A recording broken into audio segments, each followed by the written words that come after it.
objektif pembelajaran kali ini diharapkan semua murid dapat mengenal pasti makna sajak kijang mengelak. Yang kedua, mengapresiasi karya puisi dengan menyatakan respon peribadi tentang maksud tersurat dan maksud tersirat. Dan yang terakhir, mengenal pasti tema, persoalan, bentuk, gaya bahasa, nilai dan pengajaran yang terdapat dalam sajak ini.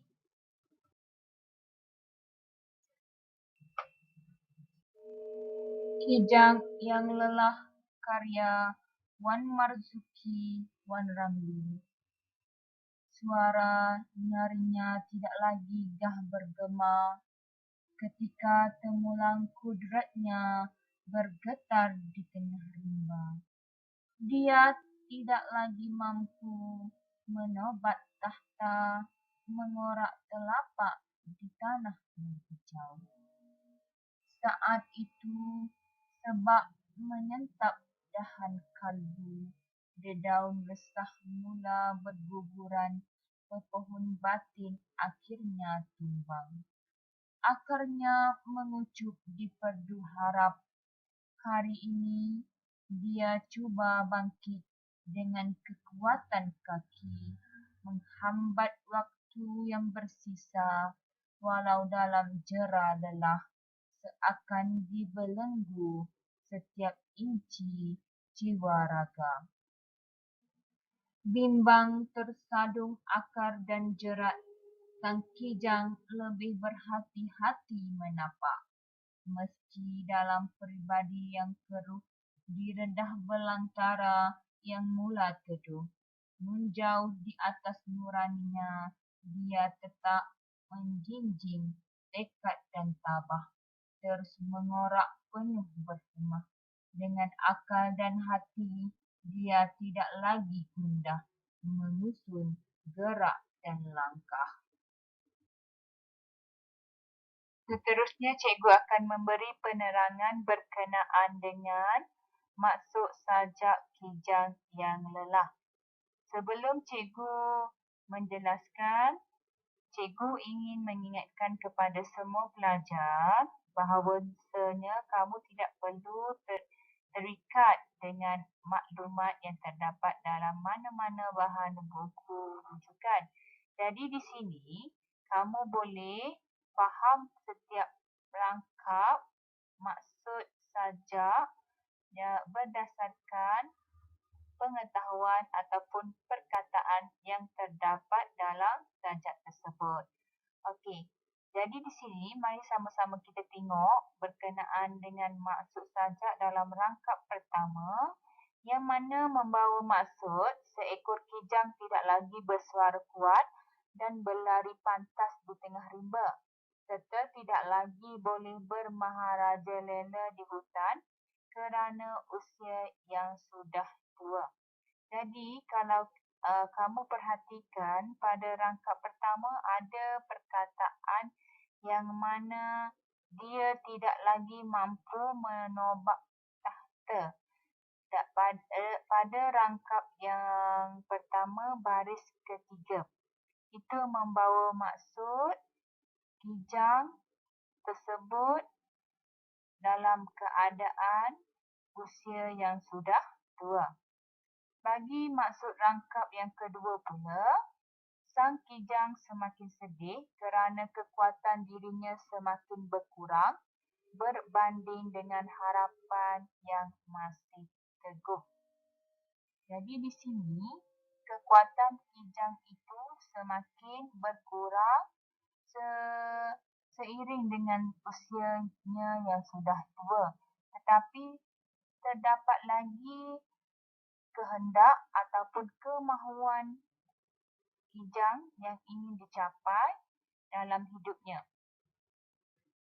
Seterusnya pada rangkap ketiga pula membawa maksud sang kijang mencuba untuk menggagahkan diri, meneruskan kehidupan dalam menghabiskan sisa-sisa kehidupannya, walaupun setiap masa sang kijang dibelenggu oleh perasaan yang lemah.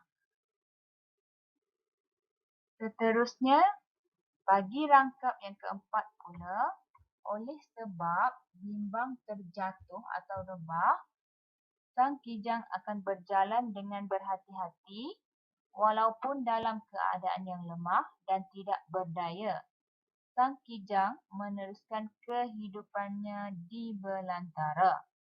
Sang kijang tetap berazam akan meneruskan kehidupannya dengan cekal tanpa sebarang kebimbangan. Itu membawa maksud pada rangkap yang keempat.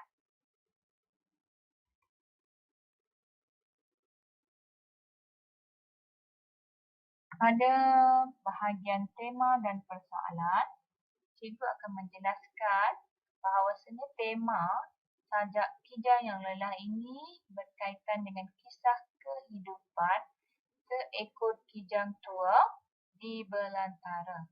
Hal ini seiring dengan tajuk utama sajak ini adalah Kijang yang Lelah, yang mana mengisahkan tentang kehidupan seekor kijang tua di dalam hutan. Seterusnya persoalan. Pada bahagian persoalan ini, terdapat beberapa isu yang diketengahkan oleh penyajak yang mana pertama sekali berkenaan persoalan kudrat semakin berkurangan apabila usia semakin tua.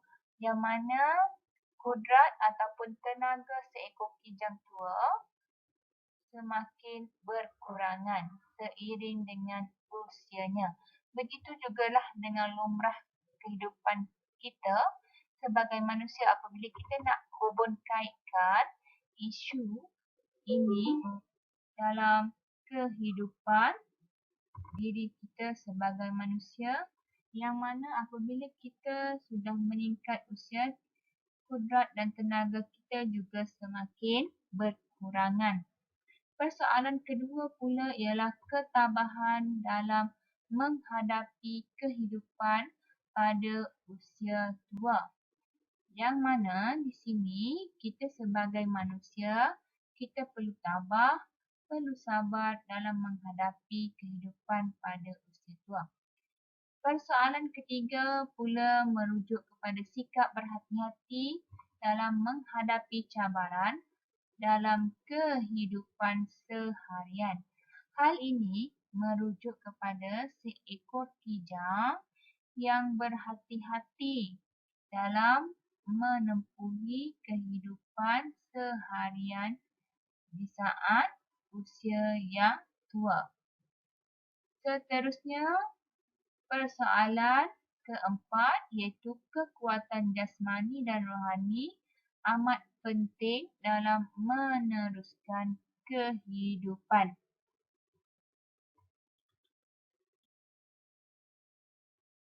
Bentuk sajak ini pula terdapat 4 rangkap.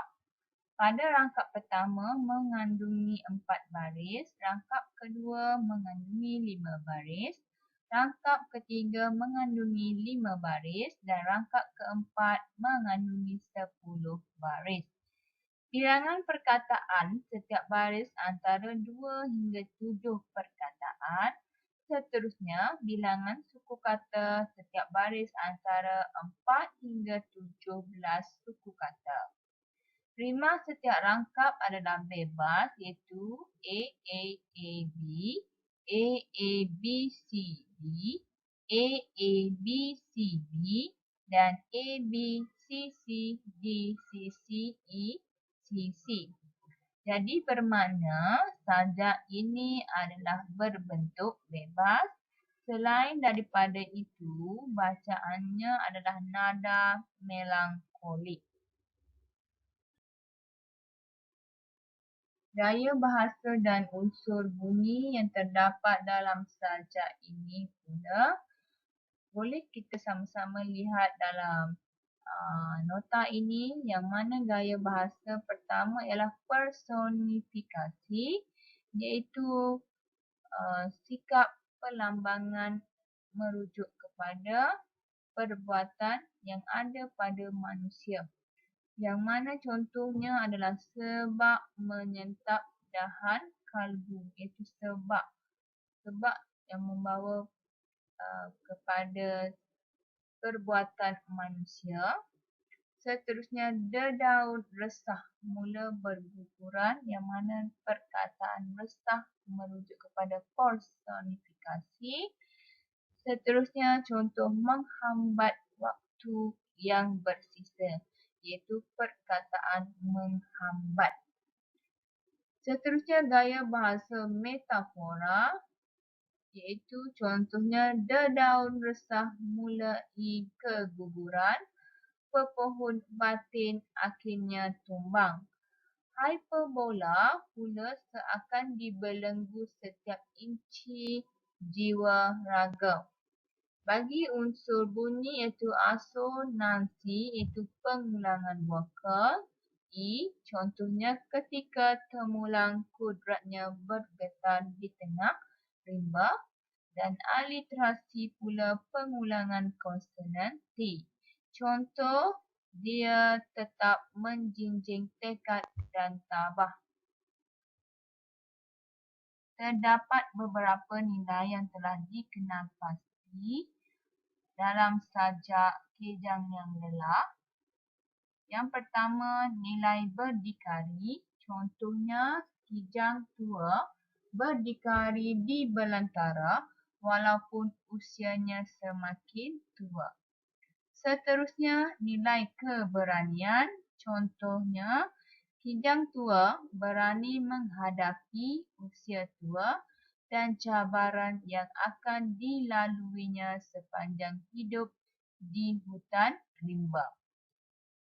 Ketiga, nilai kasih sayang. Contohnya, Kijang tua yang sayang akan nyawanya melalui hari-hari tuanya dengan penuh kesedaran. Dan yang terakhir, nilai kebersihan fizikal dan mental, yang mana Kijang tua yang berfikiran matang sedar bahawa pergerakannya terbatas kerana tenaganya yang semakin lemah. Selain daripada itu, para pelajar boleh memilih mana-mana nilai yang bersesuaian berdasarkan sajak ini. Terdapat beberapa pengajaran yang dapat kita perolehi sebagai seorang pembaca sajak Kejang yang Lelah ini. Antara pengajaran yang dapat kita contohi, pertama, kita hendaklah tabah menghadapi cabaran dalam kehidupan seharian. Kedua, kita hendaklah sentiasa berhati-hati agar tidak ditimpa musibah.